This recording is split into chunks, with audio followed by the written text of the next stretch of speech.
Emission trading systems are rapidly spreading around the world. They show relevant differences, but also striking similarities, which can be used to build upon other, maybe linked emission trading systems in the future. The workshop provides an opportunity to share views, compare experiences, and learn from each other. Well, I think that this meeting has been very timely organized for more than one reason. One sure is that we are in the final stage of our negotiation on the phase 4 of the ETS regulation in the EU. So also comments, observation coming from other parts of the world can be useful. But possibly more important is the fact that now we are in the transition phase from the Kyoto Protocol and the Paris Agreement. The context in the Paris Agreement is very different in confront of Kyoto, based mainly on commitment by the member of the signatory of the agreements. The voluntary base of the Paris Agreement poses many questions when we talk about the ETS system. So it is very important that we share our experience with experience from other countries, because in the medium and long term, this could bring in a kind of linkage between different systems around the world, trying to make the Paris Agreement more effective and well-working. Emissions trading is an important way for pricing the carbon emissions. We have more than 10 years experiences in the European Union on this specific way of carbon pricing, but we will need to readjust the policy mix to achieve deep decarbonization to meet the goals of the Paris Agreement. And my contribution was here to discuss in detail the experiences on carbon pricing with emissions trading in the European Union, in Asia and in North America, and to give some guidance how carbon pricing with an emissions trading system could fit in the broader policy mix which is necessary to achieve deep decarbonization. The state of California has had a carbon allowance trading program in effect now for almost 5 years, and it's working very effectively both to reduce emissions of greenhouse gases and also to create a stream of income that the state has been able to use to invest in communities around the state to help with projects that will continue to reduce our emissions of global warming gases long into the future. So it's a good program, and we're looking forward to talking with others who have similar programs to exchange ideas and to find better ways that we can work together to try to expand the coverage of carbon trading programs around the world. The workshop provided Canada an opportunity to discuss our implementation of the Pan-Canadian Framework on Clean Growth and Climate Change, and how we're advancing carbon pricing across the nation in 2018 with complementary mitigation policy. The discussion was an excellent exchange between technical and policy experts to help inform our emissions trading system. So the design of our emissions trading system needs to respond to the specific challenges facing the system design. And in this workshop, I shared with colleagues the major issues that have dominated the design of the Chinese national emissions trading system, and what kind of solutions have been proposed to address those challenges, and the provisions in the Chinese system, the major features of the Chinese system design. And I think it will help other colleagues to understand why the Chinese system has specific features compared to other systems. In the Carbon Markets workshop, I talked about the design of the New Zealand emissions trading scheme.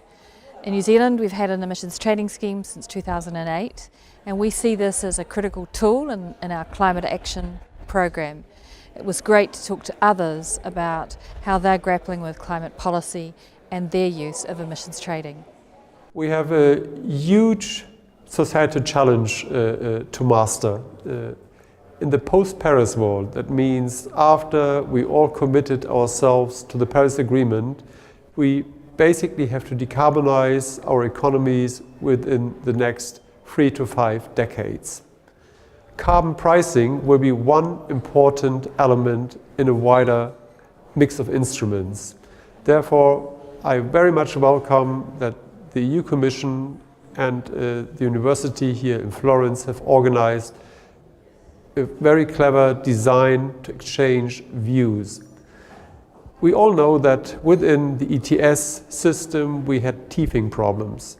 And I think it's important that those who have practical experience, be it China, be it Canada, be it California, be it the EU, exchange views in order to overcome those, to get more harmonization, and to prepare the way to linking these systems future on. Therefore, I welcome this initiative. I think it is very good to use very specific scientific questions and advice to foster our political dialogue.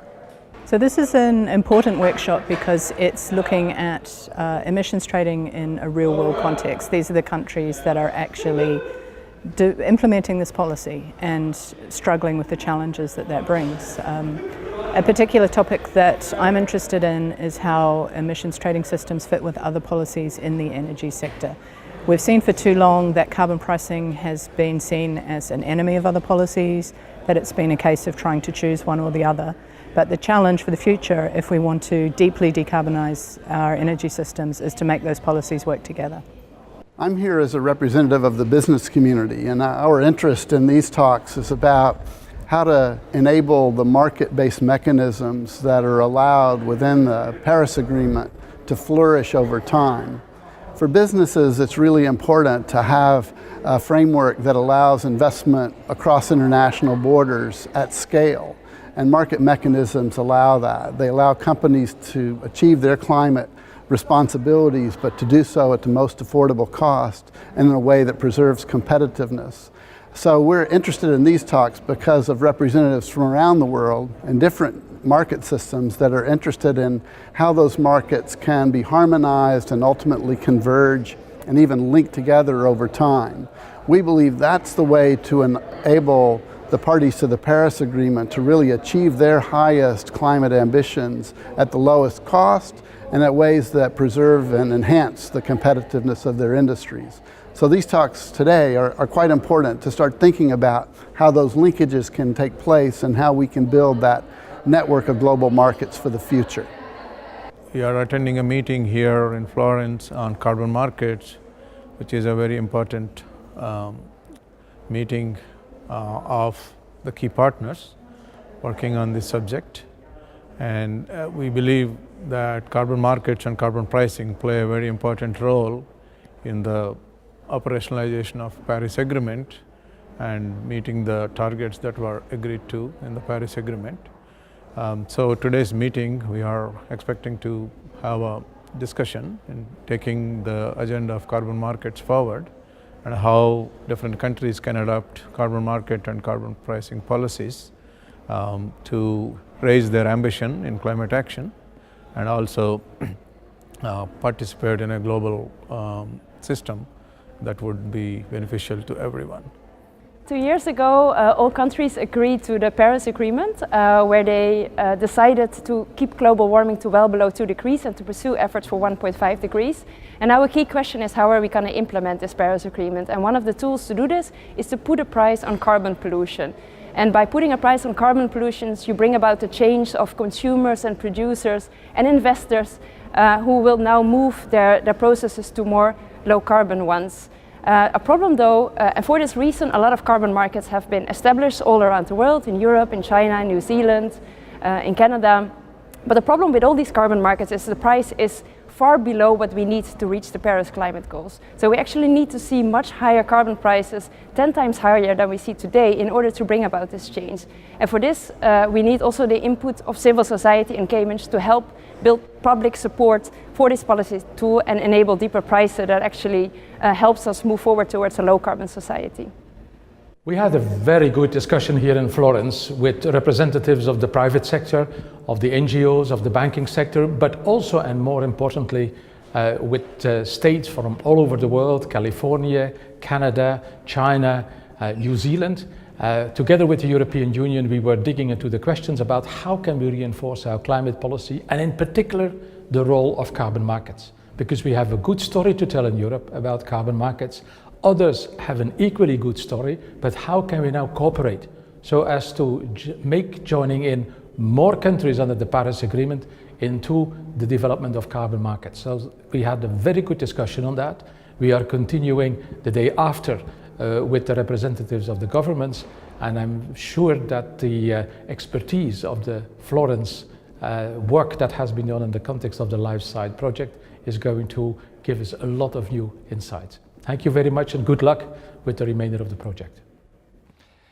There is large room for mutual learning at different levels between emission trading systems, spreading the best practices to avoid past mistakes, between policymakers and stakeholders whose active engagement is crucial for the success of the emission trading system, and also between scholars and policymakers exchanging ideas and information.